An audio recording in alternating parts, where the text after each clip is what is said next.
Abubakar Malami, the former Attorney General of the Federation, is now facing another fresh set of charges that could be even more serious than the corruption case he was just released from. We all recall that Malami and his family were in Kuje prison for the past weeks for alleged money laundering and bribery during his time as the Attorney General, where he and his family allegedly laundered Nigerian money and bought expensive houses in various locations across Nigeria. The court granted Malami bail just last week, and he was released a few days ago from Kuje prison after meeting the strict bail conditions of N 500 million each for himself, his wife, and his son. Nigerians thought he would at least enjoy some time at home with his family before the next court hearing scheduled for February 17th.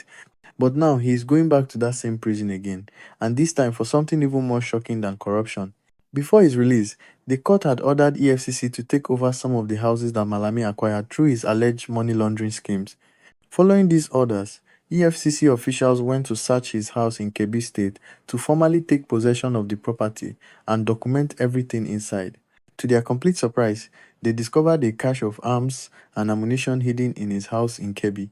A former Attorney General, the chief law officer of the Federation, the man who was supposed to prosecute criminals, has suddenly turned into an arms dealer. This is how far Nigeria's politicians have fallen. What in God's name would someone like Abubakar Malami be doing with illegal arms and ammunition in his house? This is the question every Nigerian is asking right now.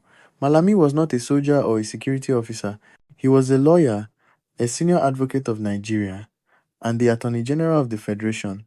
Why would such a person need a cache of weapons hidden in his house? The only reasonable explanations are all disturbing.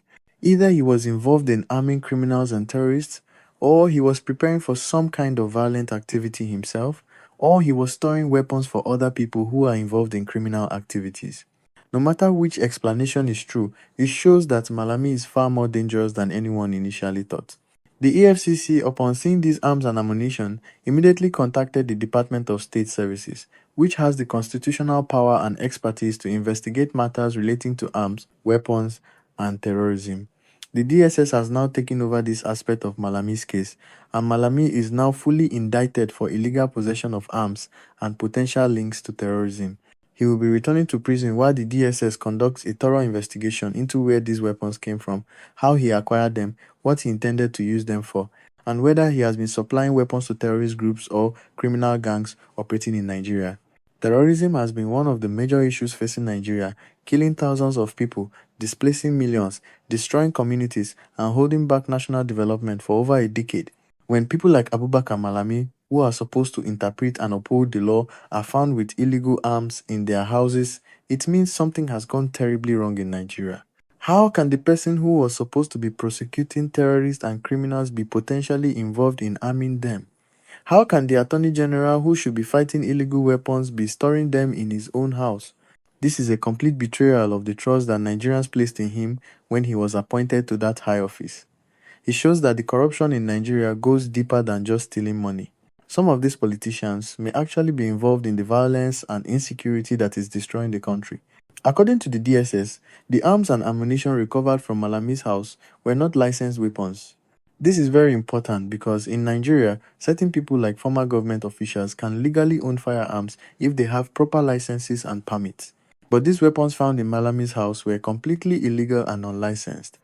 Even more concerning, according to the DSS, these are not the type of arms that are allowed to be owned by private individuals at all. These appear to be military-grade weapons that only security forces should have access to. So the question becomes even more serious. How did Malami, the former Attorney General of the Federation, gain access to these kinds of weapons that even licensed gun owners are not allowed to possess? Who supplied him with these arms? What was he planning to do with them? As it stands now, Malami is returning back to DSS custody immediately until they complete their investigation into the illegal arms found in his possession. This is separate from the corruption case he is already facing. He could now be looking at additional terrorism-related charges on top of the money laundering and corruption charges. If Malami is found to have been financing terrorists in Nigeria or supplying them with weapons, he will face the full wrath of the law. Following the new policy announced by General C.G. Musa that friends of terrorists will be treated like terrorists, if Malami is proven to have been arming terrorist groups, he will be treated exactly like a terrorist himself. This could mean even harsher punishment than what he was facing for the corruption charges. The discovery of these weapons raises very disturbing questions about Malami's possible involvement in Nigeria's security crisis. During his time as Attorney General, Boko Haram and bandit groups were very active and seemed to have access to sophisticated weapons despite military efforts to stop arms smuggling. Could Malami have been one of the sources supplying weapons to these groups? Was he using his position as Attorney General to protect arms dealers and weapons smugglers?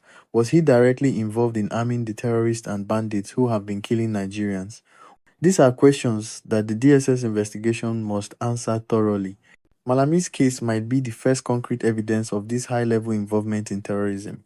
If the investigation is done properly and thoroughly, it could expose a whole network of government officials who have been enabling and supporting terrorism in Nigeria. Nigerians are completely shocked by this development, but at the same time not entirely surprised. Many people have always suspected that some politicians and government officials were secretly involved in the insecurity plaguing Nigeria. Now there is evidence to support these suspicions. People are saying that if a former attorney general can be caught with illegal arms in his house, then anything is possible in Nigeria. They are demanding that the DSS investigation be thorough and transparent, with regular updates to the public about what they are finding. They want to know the full extent of Malami's involvement with illegal weapons and whether he has connections to terrorist groups. Most importantly, Nigerians want to see justice served without any political interference or cover-up. This case has now become an even bigger test for Nigeria's justice system than before. The corruption charges against Malami were already serious, but this new development involving illegal arms and possible terrorism links takes it to another level entirely. The government must ensure that this investigation is handled professionally and that Malami receives no special treatment or protection because of his former position. If the evidence shows he was involved in arming terrorist or criminal groups, he should face the maximum punishment allowed by law.